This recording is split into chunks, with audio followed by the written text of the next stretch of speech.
The Bank of England has cut the base rate. What is your message to people coming off fixed rate mortgages or renters who are now facing higher costs? So this is the fifth time the Bank of England have cut interest rates in the last year. I absolutely recognise that for a lot of people, prices and mortgage rates are still higher than they've been used to. But if you're on a variable rate mortgage of around £215,000 or getting a mortgage of that amount of money, compared to a year ago, you'd be paying about £140 less a month than you would have done previously. Mm-hmm. And increasingly, people who are coming off of 2-year deals, for example, are going to be going on to lower mortgage rates. So I recognise these are still higher than they were a few years ago after, we had a sort of the mini budget and the huge spike in interest rates. Yeah. I'm really pleased that since I've been Chancellor, we've had 5 cuts in rates, which is easing some of that pressure that families are facing. Amazing. Okay. This is kind of following on from that. Yeah. So with the rate cut, will it change, and I know that this is a very much crystal ball situation, but will it change the autumn budget plans? And how do you balance economic stability, which obviously you talk a lot about, with the growing wealth gap? Yeah. Economic stability, I think, is the most important thing for most people right now. That they know that we're not going to go back to a world where we had inflation in double digits. That we're not going to go back to a world where every month people are waiting the Bank of England interest rate decision and scared it's going to go up and what that's going to mean for their finances. Small businesses as well who want to borrow to grow faced a really difficult few years. A lot of those numbers are now coming in the right direction. I know that there is more to do. As a government as well, obviously, as interest rates fall, that reduces the cost of government borrowing. It's a sad reality that £1 in £10 that government spends today is on servicing the debt. So we're paying interest rate. Yeah, I mean, same way that a family is paying interest rate on their mortgage. The government, what I inherited when I became Chancellor last year, was that £1 in every £10 that we spend is on interest on government debt. Interest rates falling is obviously good for reducing a bit of that burden, but I know that there's more to do, both for family finances and for the government finances. So, we'll have to make those decisions in the autumn for the budget. But, the reality is, in the same way that things are tough for families, the government faces challenges with its finances as well, and my responsibility is to return that stability so that we've got more money for public services, our schools and our hospitals, but also so that families have got more of their own money to spend in the way they want to. Okay, so these are some of the most specific questions I had. So number 3, this question: there's growing public pressure to tax wealth, not just work. Yeah. What is your position on introducing a wealth tax or closing the existing loopholes that we currently have? Yeah, so 4 countries around the world today have specific things that are called wealth taxes. We have a different system in the UK. We have inheritance tax. Some of the countries that have a wealth tax don't have inheritance tax. We've got capital gains tax. Similarly, some of the countries that have a wealth tax don't have capital gains. We got rid of the non-dom tax status last year in the budget. So if you make Britain your home, if you're one of the wealthiest people who makes Britain your home, you now have to pay your taxes here if you live here.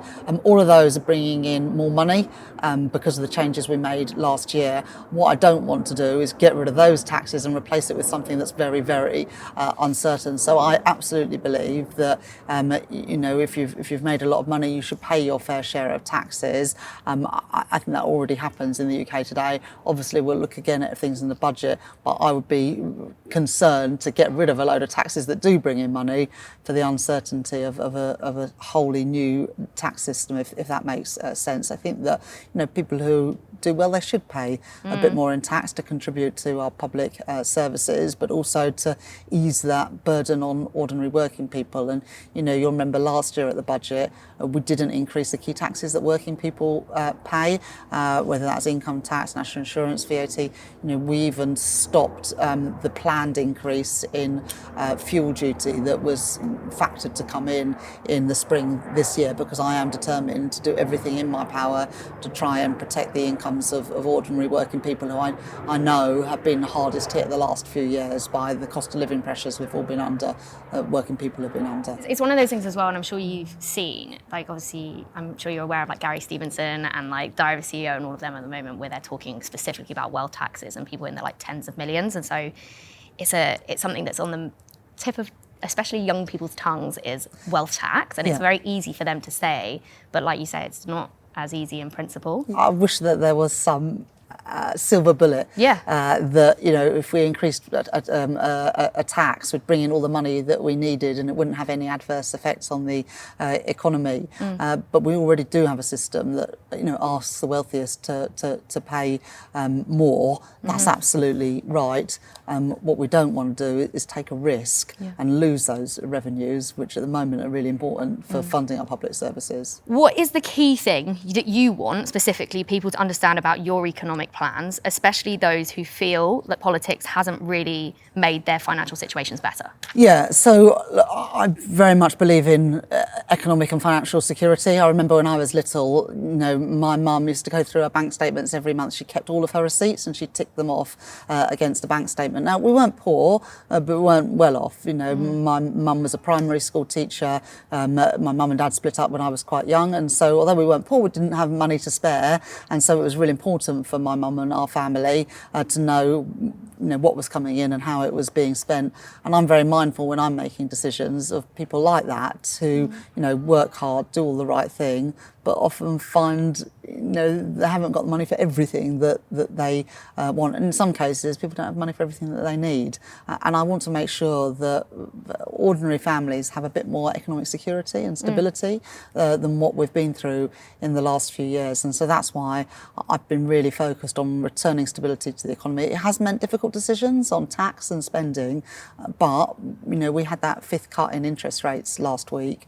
That's only been possible because we have returned some degree of stability and normalcy to economic policy making, and I hope that people are beginning to feel some of that benefit, particularly on mortgages and indeed on rents as well, because if you're not paying your own mortgage, you're often paying your landlord's mortgage, and when their interest rates go up, it's passed on to the tenant. So getting a grip of the public finances, returning some stability to them is really important for me, because I know that for people to be able to plan ahead, they need that stability, which we've been sadly lacking for far too many years now. Yeah, I agree. Number 5. So, many people feel forgotten or left behind, no matter who's in charge. So what would you say to someone who feels that their day-to-day finances are just never improving regardless of the government in power? I suppose it's similar to our last question, but more specific. Yeah, so look, you know, a couple of years ago, inflation peaked at over 11%. And inflation is still, you know, higher than the target. It's come down a lot, but those high prices are locked in, because even though inflation has fallen, it doesn't mean prices have fallen. It just means they're going up at a slower rate. Now, over the last year, average wages have been increasing by more than prices. That is very welcome. But I recognise after all of those hikes in prices, food, energy particularly, that still puts a lot of pressure on family finances. And that's why when I'm making policy, you know, that's why, you know, last year I got rid of the non-dom tax status to make sure that it was the wealthiest that were paying more in taxes. It's why I didn't increase the key taxes that working people pay. It's why we put increased taxes on private schools and private jets, because I thought that was a fairer thing to do than perhaps the approach of the last few years, when it's always working people who pay the price for economic policy mistakes. And that's what I've tried to do as Chancellor, try and think about the people that I represent in Leeds, West and Pudsey, where I'm an MP, or the people I grew up with and my family who, although they weren't poor, certainly had to watch their money and be careful with their money. And, you know, I try and make sure that when we're making policy, it's not ordinary working people who are again and again whacked with higher taxes, and yet at the same time are on long hospital waiting lists, or they've got kids at schools with massive class sizes. So those are my priorities and what I'm trying to do as Chancellor. Okay. This is my final one, although I have so many questions. So if interest rates continue to fall this year, how would you ensure that the economic growth benefits the many, not just the 10%? Obviously, you can see where all of these questions have come from. Yeah, but it's I absolutely understand why people feel under the cosh after the last few years. And the good thing about, you know, cuts in interest rates, you know, if you've got a credit card, it means you're going to be paying less in your monthly payments. If you've got a mortgage, especially if you're on a variable rate mortgage, but indeed it also, if you're coming to the end of a 2-year mortgage deal, you know, a couple of years ago interest rates were 6%, they're now at 4%.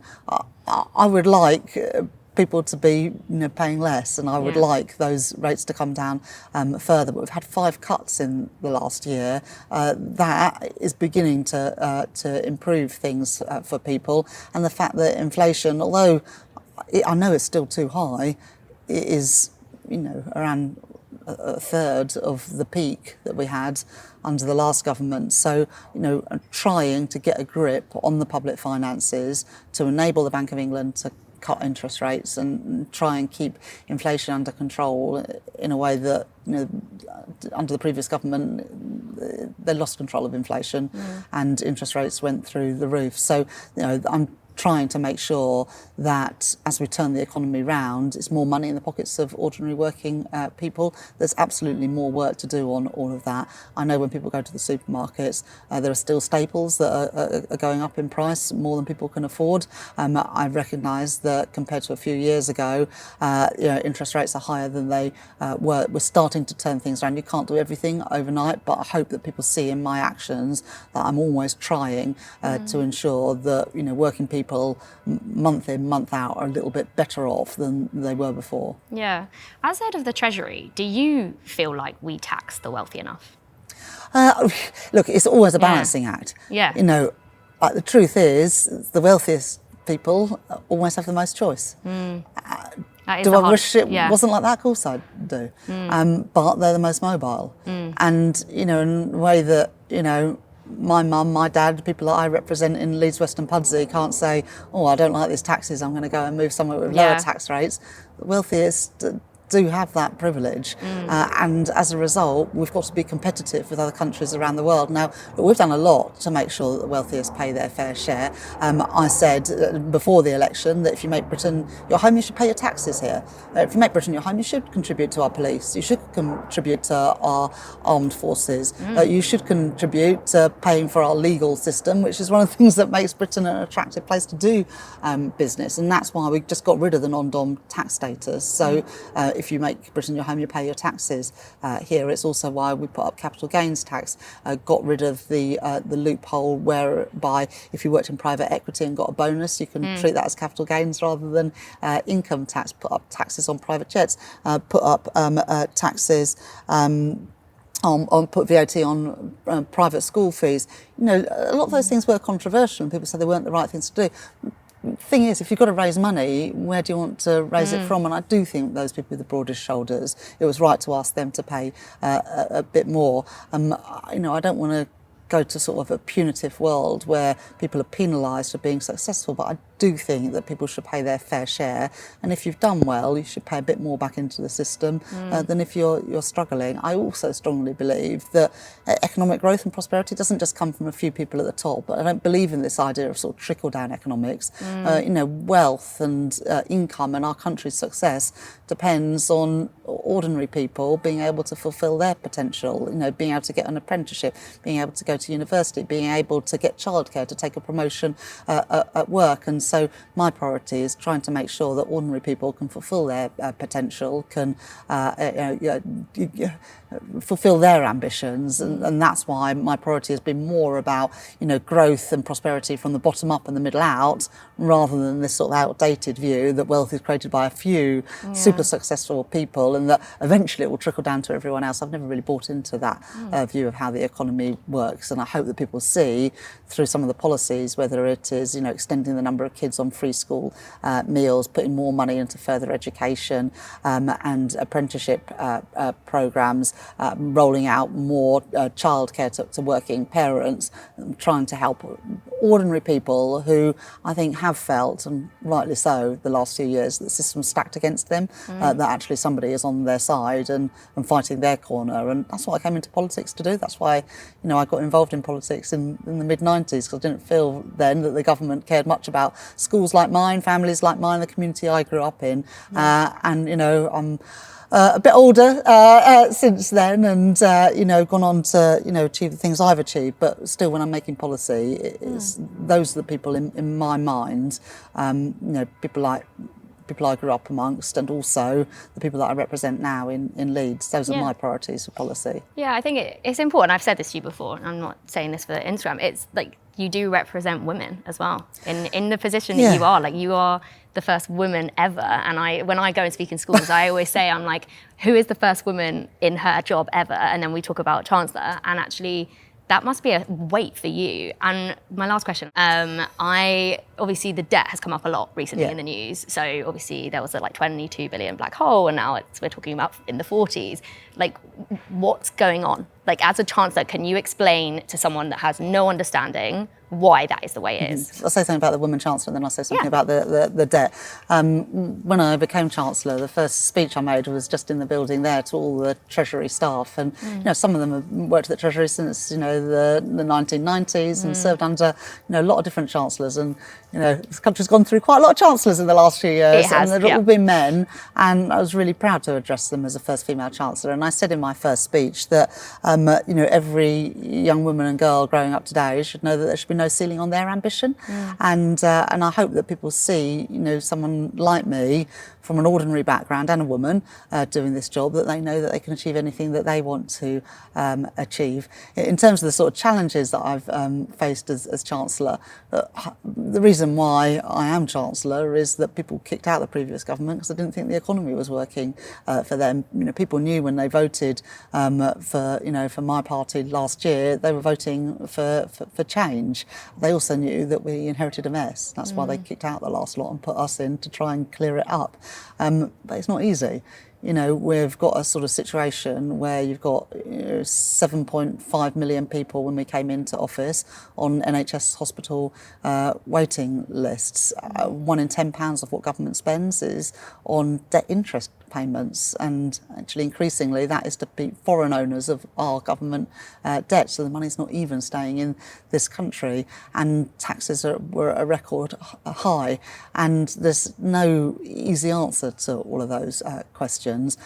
But what I'm not going to do is try and sweep all those problems under the carpet and pretend they don't exist, because that is part of the reason why we're in the trouble we're in today. That I don't think governments were honest about those challenges and those trade-offs. And I want to level with people about the challenges we face, but also about the big opportunities we've got as a country. Like, we're one of the richest countries in the world. We've got highly educated workforce. We've got some of the best businesses and entrepreneurs. There's absolutely no reason why we should get poorer as a country. We can be richer, we can be better off. People's children, my children, I hope in the future my grandchildren will have more opportunities than my generation. But a lot of people don't believe that today. So we've got to turn things around. And it does mean being honest about some of the challenges we face, including getting a grip of the public finances, and that did mean difficult decisions last year, and there will be more difficult decisions to come, but I want to make sure that when I make those decisions, we do it first of all in a fair way, that you're not always putting the burden on ordinary working people, and second, we're doing it in a way that encourages growth and prosperity and people to go out to work and take that promotion, take extra hours at work, rather than penalising that. And that's my duty and my responsibility every budget and every spending review and all the rest of it. But I know that some people might be sort of forgiven for thinking that maybe being Chancellor of the Exchequer isn't the best job in the world, but they're wrong. It is. It's a huge privilege to do this job. And I was an MP for 14 years before I became Chancellor. All of those years were in opposition, and the best day in opposition is not as good as the worst day in government, because at least now I'm able to make decisions and help shape the future of our country rather than just moan about it. It's not easy, but what's the point of doing something that's easy? I do believe that if we see this through, we will be a better off, more successful country, more confident in the world, and that ordinary people like a young version of me from 40 years ago, or my constituents in Leeds, will have opportunities that they wouldn't have if we just carried on in the path that we had been going in the last few years.